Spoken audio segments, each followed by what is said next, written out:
Baik, sebelumnya, Assalamualaikum warahmatullahi wabarakatuh. Perkenalkan, nama saya Nesia Febriana, NIM H021804 dari kelas penyajian ilmiah A, akan mempresentasikan terkait proposal penelitian saya yang berjudul Analisis Status Resapan Air Tanah di Kecamatan Manyaran, Kabupaten Wonogiri. Yang pertama yaitu pendahuluan.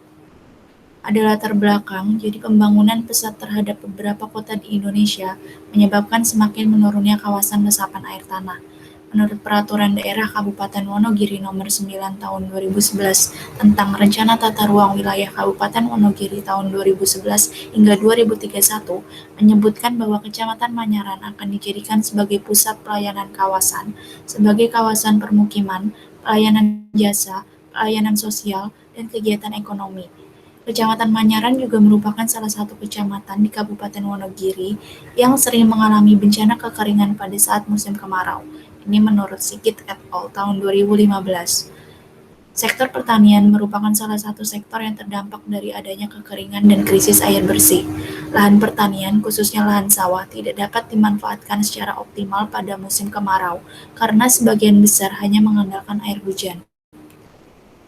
Suatu penggunaan lahan yang memiliki status baik dalam meresapkan air dapat dijadikan sebagai daerah resapan air.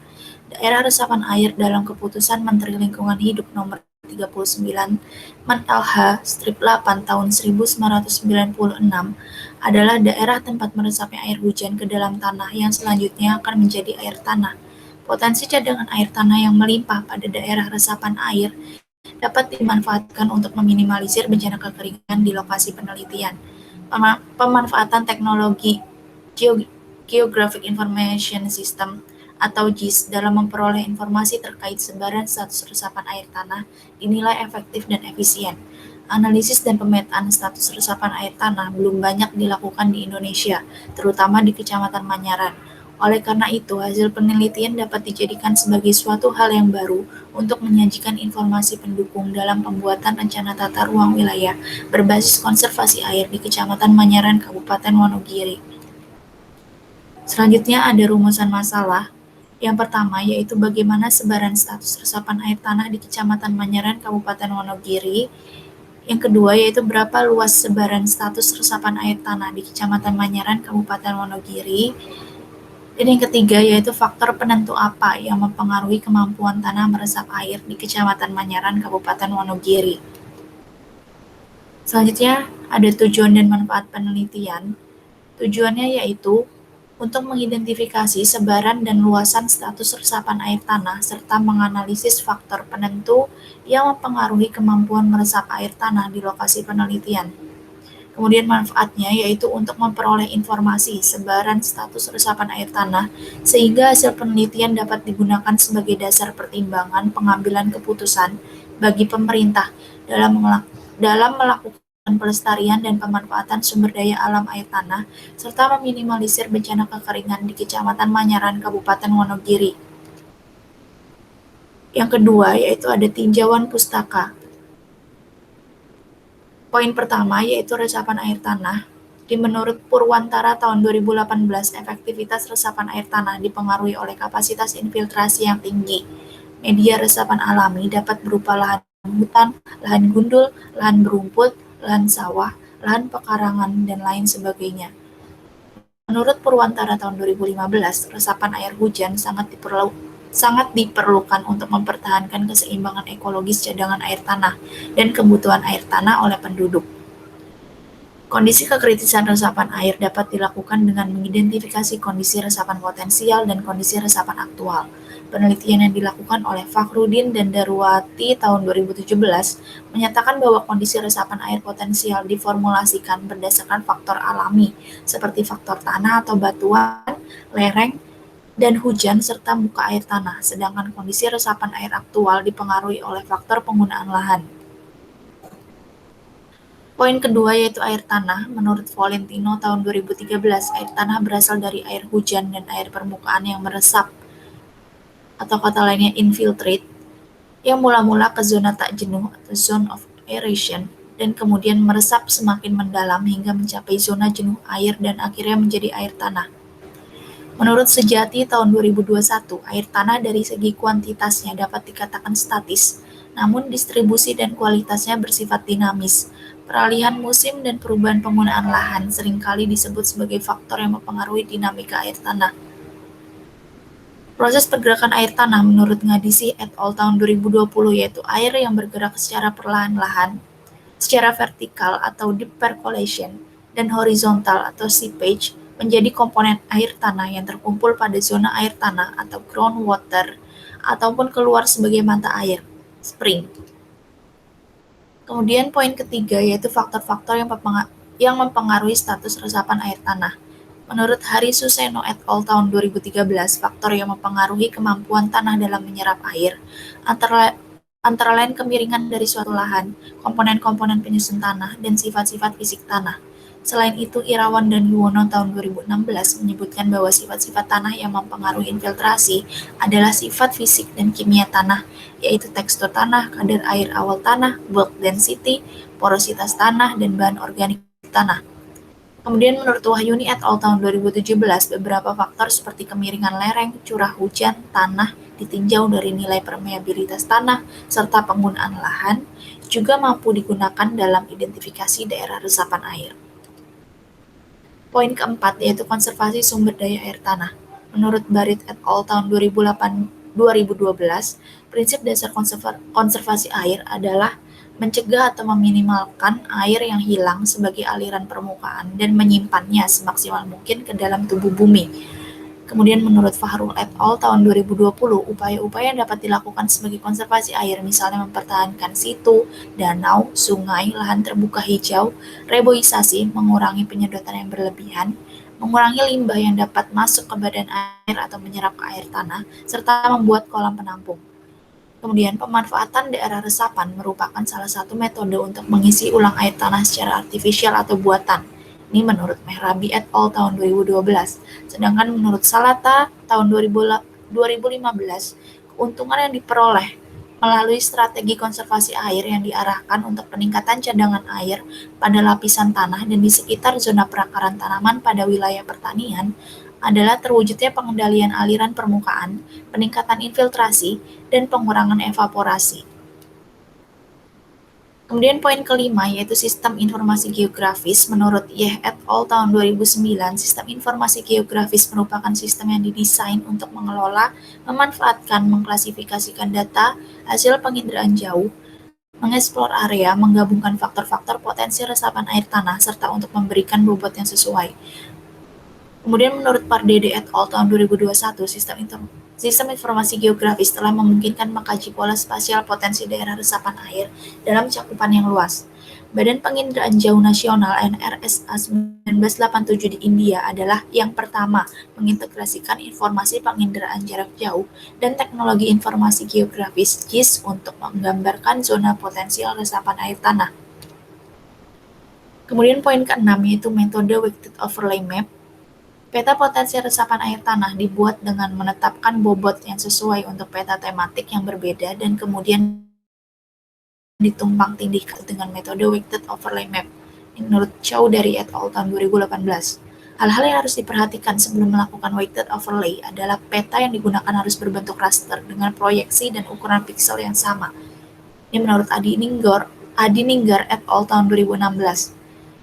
Metode Weighted Overlay Map digunakan oleh Kali Roch et al. Tahun 2015 untuk mengidentifikasi zona potensi resapan air tanah di India dengan mengintegrasikan beberapa faktor lingkungan yang telah diberi bobot. Berdasarkan hasil penelitian Waikar dan Nilawar tahun 2014 menyebutkan bahwa besarnya bobot untuk setiap peta tematik yang akan ditumpang tindihkan yaitu geologi 5%, geomorfologi 30%, penggunaan lahan atau tutupan lahan 15%, kemiringan 20%, kelurusan 15%, dan drainase atau aliran 15%. Yang ketiga yaitu metode penelitian. Ada waktu dan tempat penelitian. Ini juga ditampilkan gambaran peta administrasi Kecamatan Manyaran, Kabupaten Wonogiri, Provinsi Jawa Tengah. Adapun waktu penelitian dilaksanakan mulai bulan Juni 2021 hingga November 2021.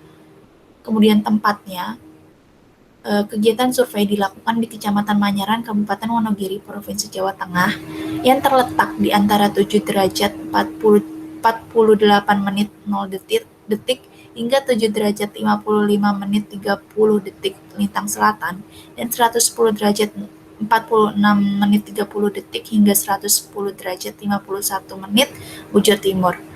Kemudian analisis laboratorium dilakukan di Laboratorium Fisika dan Konservasi Tanah UNS. Ini merupakan alat dan bahan yang digunakan untuk analisis survei lapangan. Parameter yang dilakukan itu dengan pengambilan sampel tanah terusik dan tidak terusik, kemudian juga dilakukan pengukuran laju infiltrasi dengan menggunakan metode purposive random sampling. Dan kemudian alat dan bahan ini yang tertulis pada tabel. Kemudian untuk analisis laboratorium, parameternya yang pertama yaitu tekstur tanah dengan menggunakan metode pipet. Alat dan bahan juga yang telah disajikan di tabel. Kemudian untuk analisis laboratorium parameter porositas tanah, metode yang digunakan yaitu analisis BC dan analisis BV. Selanjutnya yaitu analisis laboratorium untuk parameter permeabilitas tanah dengan metode permeameter.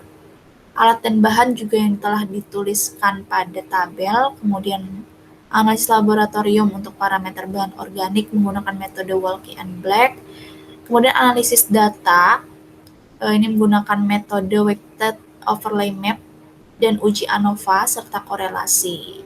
Adapun alat dan bahan yang telah tertera pada tabel.